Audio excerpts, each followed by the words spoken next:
Sorry.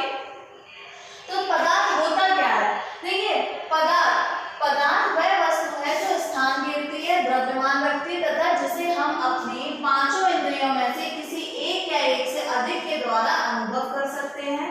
ठीक है, या ये कह सकते हैं हमारी पांच इंद्रियां क्या होती हैं। देखिए, हम है ना अपनी आंखों से कोई चीज देखते हैं, है ना, अपने टच से किसी चीज को महसूस करते हैं, नाक से हम सूंघते हैं, कान से सुनते हैं, मुंह से बोलते हैं। ठीक है, हर वो चीज जो हम अपनी पांचों इंद्रियों में से महसूस करते हैं, देखते हैं, वो सभी क्या होती हैं? पदार्थ होती हैं। और हमारे वैज्ञानिकों ने बताया कि जो पंचतत्व होते हैं उनसे मिलकर पदार्थ बने हुए हैं। अब ये पंचतत्व क्या होते हैं? देखिए, पंचतत्व पृथ्वी, वायु, अग्नि, जल तथा आकाश, ये सभी हमारे क्या है? पंचतत्व है। तो हमारे वैज्ञानिकों ने बताया कि जितने जो भी पदार्थ हैं, ठीक है, जितनी भी चीजें बनती हैं वो सभी किससे मिलकर बनी होती हैं? पंच तत्वों से। ठीक है, तो वैज्ञानिकों ने उसको क्या नाम दिया? पदार्थ। तो पदार्थ क्या होता है? पदार्थ वह वस्तु है जो स्थान घेरती है, यानी कि कोई जगह को कवर करती है, द्रव्यमान रखती है, यानी कि जिसमें थोड़ा वेट होता है, तथा जिसे हम अपनी पांचों इंद्रियों में से किसी एक या एक से अधिक के द्वारा अनुभव कर सकते हैं। और हम अपनी पांचों इंद्रियां, जो पांच इंद्रियां मैंने आपको बताई, और पांचों इंद्रियों में से किसी न किसी एक के द्वारा हम उसको अनुभव कर सकते हैं। और पंचतत्व क्या होते हैं? पंचतत्व हमारे पृथ्वी, वायु, अग्नि, जल तथा आकाश, ये हमारे पंचतत्व होते हैं। ये क्वेश्चन आपका बहुत इंपॉर्टेंट है, बहुत कॉमन है, ये सब आपको पता होना चाहिए कि पंचतत्व क्या होते हैं। ठीक है,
हमेशा रिक्त स्थान होता है, यहाँ पे जो है वह कोई ना कोई स्पेस खाली होती है।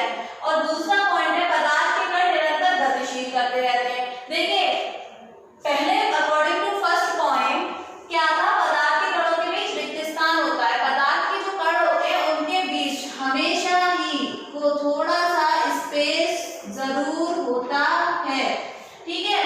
और दूसरे पॉइंट के अकॉर्डिंग पदार्थ के कण निरंतर गतिशील रहते हैं, यानी कि पदार्थ के जो कण है वो एक जगह पे स्टेबल नहीं रहते, पदार्थ के कण हमेशा गतिशील अवस्था में ही होते हैं। जैसे आपने कोई अगरबत्ती ली, ठीक है, अगरबत्ती को जलाकर आपने देखा कि अगरबत्ती की जो खुशबू है वो पूरे घर में फैल जाती है, स्प्रेड हो जाती है उसकी स्मेल, तो उस स्मेल से पूरा घर में खुशबू ही खुशबू हो जाती है।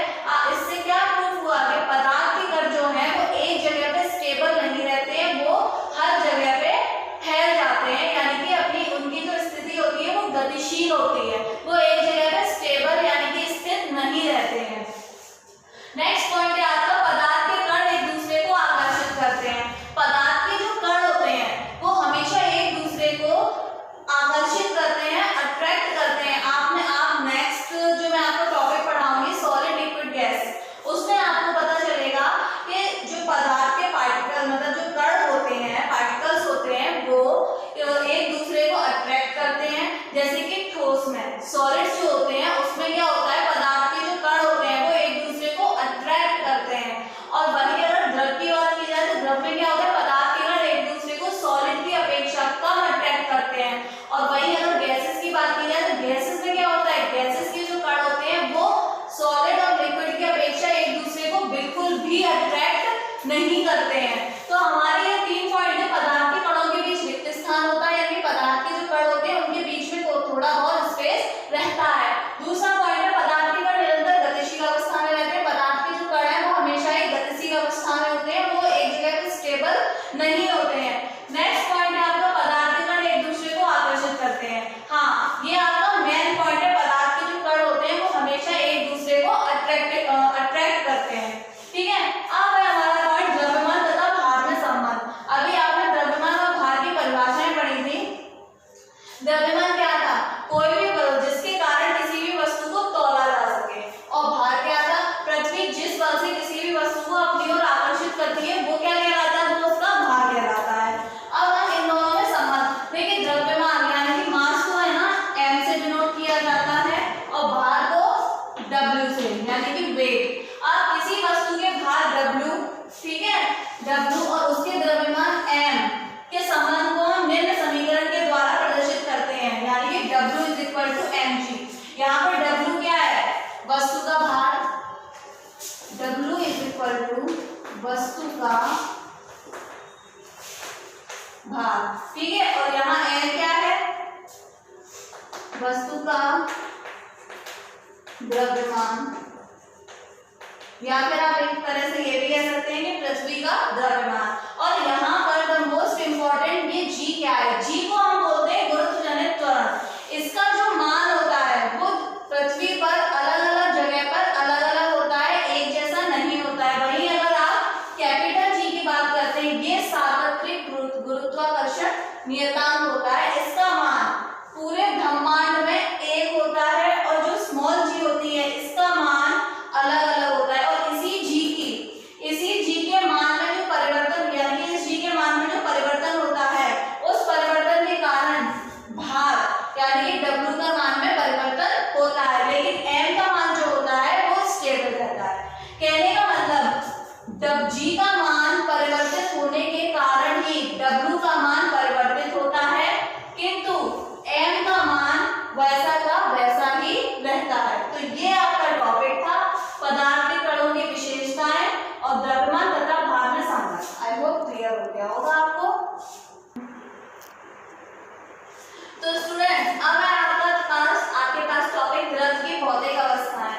आपने बचपन में भी पढ़ा होगा द्रव की भौतिक अवस्थाओं के बारे में, यानी कि फिजिकल स्टेट ऑफ मैटर। ये आपने 3 पॉइंट्स पढ़े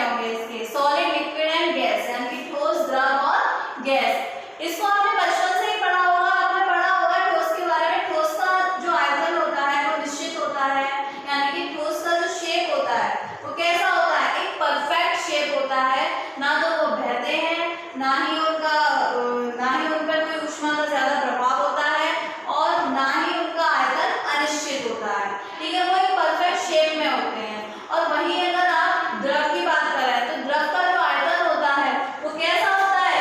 द्रव का आयतन जो होता है वो निश्चित होता है, लेकिन इनका जो आकार होता है वो अनिश्चित होता है।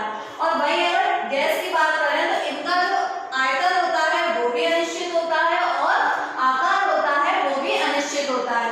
देखिए, ठोस के जो पार्टिकल्स होते हैं वो बहुत पास पास होते हैं, ठीक है।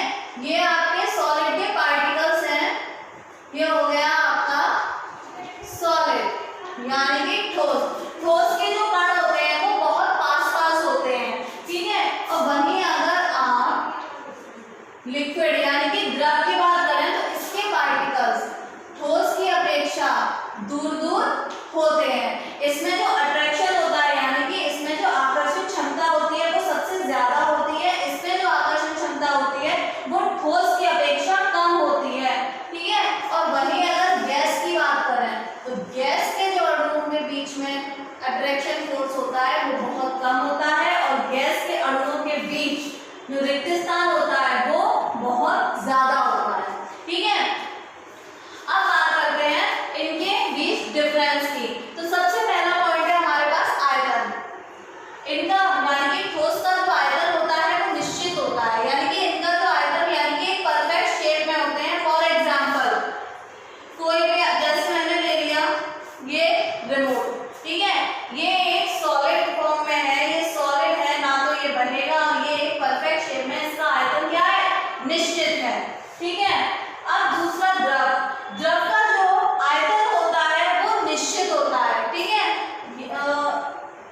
और अगर यही अगर गैस की बात करें तो गैस का जो आयतन होता है वो अनिश्चित होता है, क्योंकि उस पात्र के आयतन के जितना जिसमें से रखा जाता है। इसका आयतन कैसा होता है? अनिश्चित होता है, क्योंकि जब हम इसको जिस भी पात्र में रखते हैं तो वो उसी के आयतन जितना रह जाता है, ठीक है।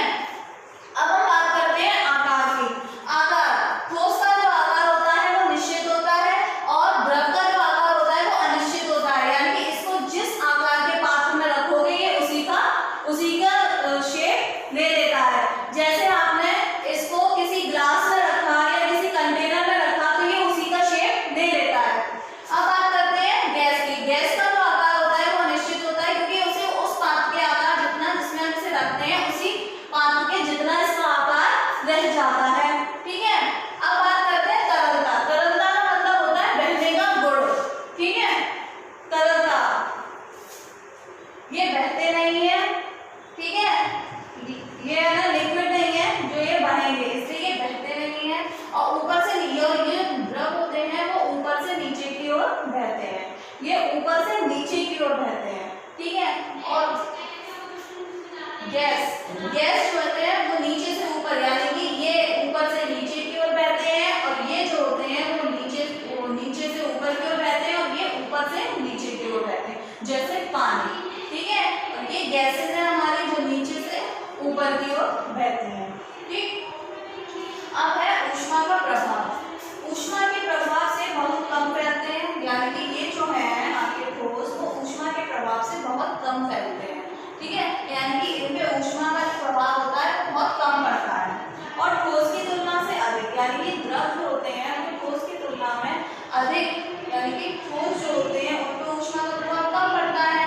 लेकिन वही अगर आप द्रव की बात करेंगे तो द्रव में जो होता है वो ठोस से ज्यादा ऊष्मा का प्रभाव पड़ता है। और वहीं अगर आप गैसेस की बात करेंगे तो गैसेस में जो है ऊष्मा का प्रभाव ठोस और द्रव से कहीं ज्यादा प्रभाव पड़ता है, दोनों से ज्यादा प्रभाव पड़ता है। तो ये था आपका टॉपिक। जैसे कि आप देख सकते हैं सॉलिड के पार्टिकल्स बहुत पास पास होते हैं, लिक्विड के पार्टिकल्स थोड़ा दूर दूर होते हैं, और गैसेस के पार्टिकल्स सबसे ज्यादा दूर होते हैं। तो ये आपका टॉपिक था solid liquid gas. I hope आप लोगों को समझ में आया है। Thank you so much.